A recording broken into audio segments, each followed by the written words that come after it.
চাঁদার পাশাপাশি বিএনপি এখন সাদা পাথরও খাচ্ছে, খেতে খেতে একদম মরুভূমি বানিয়ে ফেলেছে। ভাগ্যিস ব্রাজিলে বিএনপি নেই, থাকলে তারা গোটা অ্যামাজন জঙ্গল খেয়ে মরুভূমি বানিয়ে ফেলত।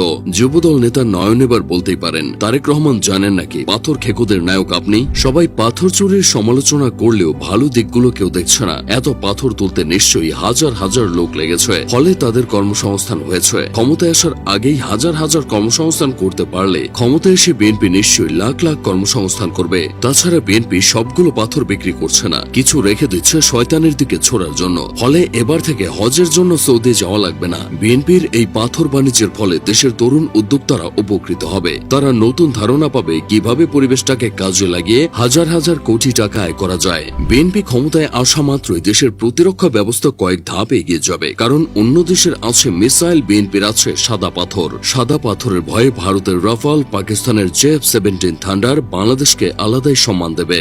এত গেল আকাশ পথের শক্তি, নৌপথেও বিএনপি বাংলাদেশকে সেরাদের সেরা করে তুলবে। কেননা শামসুজ্জাহান দুদুর মূত্র বিসর্জনের সামনে টিকবে এমন সাবমেরিন এখনো আবিষ্কার হয়নি। সংবাদ বলছে মোট 10,000 কোটি টাকার পাথর চুরি হয়েছে। কেন 8,000 কোটি বা 12,000 কোটি না হয়ে 10,000 কোটি টাকার পাথর চুরি হলো তা কি ভেবে দেখেছেন? কারণ 10,000 কোটি থেকে 10% বের করতে সুবিধা হবে। 10% প্রসঙ্গে দেশনেতার কথা মনে পড়লো। এটাও মনে পড়লো একমাত্র তার হাতেই দেশ নিরাপদ, শীঘ্রই তিনি দেশে ফিরবেন। বিএনপি কর্মীরা তাই স্লোগান দিচ্ছে, মামাটি ডাকছে, তারেক রহমান আসছে। প্রশ্ন হলো, গত 16 বছর কি মামাটি ডাকেনি? তিনি পৃথিবীর একমাত্র দেশনেতা যিনি 1.5 যুগ ধরে নিজ দেশে নেই। তিনি প্রবাসী, তবে একটু ভিন্ন ধরনের প্রবাসী। সাধারণ প্রবাসীরা দেশে টাকা পাঠান, কিন্তু তিনি উল্টো দেশ থেকে টাকা নেন বলে অনেকে মনে করেন। তাছাড়া তারেক রহমান হলেন সেই বিরল ক্যাটাগরির দেশনেতা যিনি এখনো নিজ দেশেরই ভোটার হননি। 2008 সালে তত্ত্বাবধায়ক সরকারের আমলে প্রথমবারের মতো ছবি সহ ভোটার তালিকা তৈরির কাজ শুরু হয়। ওই সময় তারেক রহমান লন্ডনে ছিলেন, তাই ভোটার হতে পারেননি।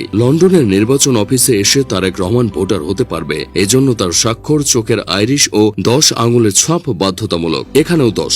যারা ভূতপ্রেত বা অলৌকিক জিনিসে বিশ্বাস করেন না তারা তারেক রহমানকে দেখতে পারেন। কেননা ঢাকা থেকে 8,000 কিলোমিটার দূরে বসেও তিনি জুলাই আন্দোলনের নায়ক। তবে ভিডিও কলের যুগে বিষয়টাকে অযৌক্তিক বলা যায় না। তাছাড়া উত্তাল জুলাই দেশের মাটিতে ছিল রাকিব ও নাসিরের মতো বীর সন্তানেরা। মেসিডোনিয়ার বীর ছিল আলেকজান্ডার, বাংলাদেশের আছে সেক্টর কমান্ডার রাকিব। ফ্রান্সের ছিল নেপোলিয়ন, বাংলাদেশের আছে মেজর নাসির। যুবদলের নয়নের কথা আলাদাভাবে বলতে হয়। তারেক রহমান জানেন নাকি 5 আগস্টের নায়ক আপনি? এটাই নয়নের দাবি। এই দাবির চেয়ে ইমো কলে বাবা হয়ে যাওয়াটা সম্ভবত বেশি যৌক্তিক। এদিকে সিলেটের সাদা পাথর চুরির ইস্যুতে অনেকের শঙ্কিত, ক্ষমতায় বসার আগে বিএনপি এমন শুরু করলে ক্ষমতায় বসার পর না জানে কি করবে। তারা জানে না 96 বছরের ইতিহাসে ব্রাজিল 5 বারের চ্যাম্পিয়ন, আর মাত্র 5 বছরে বিএনপি ছিল 5 বারের চ্যাম্পিয়ন। তাছাড়া হুট করেই সিনেমা মুক্তি পায় না, আগে ট্রেলার আসে। বিএনপিও সম্ভবত মূল সিনেমার আগের ট্রেলার দেখাচ্ছে। একটু গভীরভাবে চিন্তা করলে বুঝবেন, জীবন সঙ্গিনী হিসেবে আমাদের সবার জীবনে